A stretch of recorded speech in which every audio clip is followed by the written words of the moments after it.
Every country has a foundational document, a kind of blueprint that lays out its identity, its power, and its promise to its people. Today, we're going to deconstruct the Constitution of the Kingdom of Cambodia. And this thing is a remarkable text, especially when you think about its history.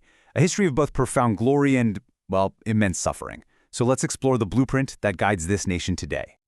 And, right from the get-go, the Constitution lays out its core principles in this really powerful three-word motto: nation, religion, king.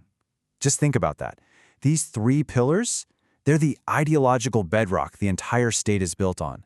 And believe me, we're going to see these ideas reflected over and over again in its articles.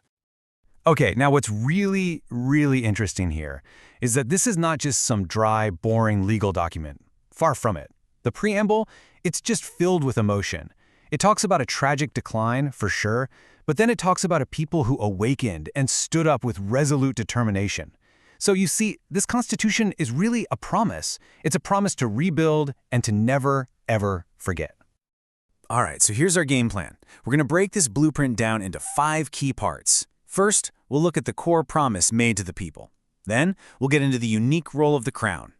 After that, we'll figure out where the power really sits, what rights you have as a citizen, and finally, how this whole document makes sure it stays the supreme law of the land. Okay, so first up, that foundational promise. The thing about the preamble is it doesn't just lay down laws. It actually explains why these laws are so necessary. It's all about setting out a clear vision for the future. And this really lays out the nation's ambitions so clearly. I mean, think about it. After decades of conflict, the goals are crystal clear. Strengthen national unity, preserve their territory and sovereignty, and, this is a big one, restore an island of peace. The blueprint doesn't mess around. It explicitly calls for a multi-party liberal democracy that guarantees human rights and respects the rule of law. It's an incredibly powerful statement of intent. All right, let's move on to our second part and see how all this fits into the actual structure of the state. We're going to start with the role of the king, a figure who is absolutely central, but who operates in a very, very specific way. This one line right here from Article 7 is basically the key to understanding the entire system. It says, "The king of Cambodia shall reign but shall not govern."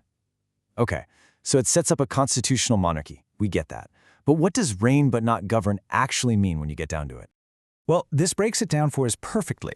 To reign means the king is the head of state for life. He's a symbol of unity, the eternity of the nation, and he's the guarantor of its independence. He's kind of like a neutral arbitrator, a referee for the public powers. But, and this is the crucial part, the king does not govern. That means he can't get into politics, he doesn't hold political power as the head of government. The role is all about being symbolic and protective, not political. And you can tell they were really thinking about stability because the Constitution is incredibly detailed. So what happens if the king is sick or absent? Well, Article 11 lays out a super clear line of succession for a regent. That's someone who acts in his place. It goes from the president of the Senate to the president of the National Assembly and so on. This just shows how committed they were to making sure there's never a power vacuum. Okay, so if the king isn't governing, then who is? That brings us to our third section, where we're going to look at where the Constitution places the real decision-making power. And the answer, right there in Article 51, could not be clearer. All powers belong to the people. That's it. So the most important takeaway here is that this is a democracy. The people hold the power, and they exercise that power through the National Assembly, the Senate, the royal government, and the judiciary. So, let's break that down. First, you have the legislative power. This is the National Assembly and the Senate. It's a two-house system, and their main job is pretty straightforward. They propose and pass the nation's laws. Then you've got the executive power. This is the royal government, or the Council of Ministers. It's led by the Prime Minister, and their job is to implement and enforce the laws. So they're the ones who actually run the country day to day. And finally, we have the judicial power. This is the Supreme Court and all the lower courts. Now, the key word here is independent. Their role is to interpret the laws, make sure things are impartial, and protect the rights of citizens. This whole setup, legislative, executive, judicial, is that classic separation of powers, a system of checks and balances. All right, this brings us to our fourth section, and this is where it gets really personal. It's all about the people. We're going to look at the specific rights and freedoms that this Constitution guarantees to every single Khmer citizen. This is where the blueprint stops being an abstract document and becomes a personal charter. And Article 31 really sets the tone for everything else. It says that every Khmer citizen is equal before the law. You have the same rights, the same freedoms, and the same obligations. It doesn't matter who you are. This is the absolute foundation of citizenship here.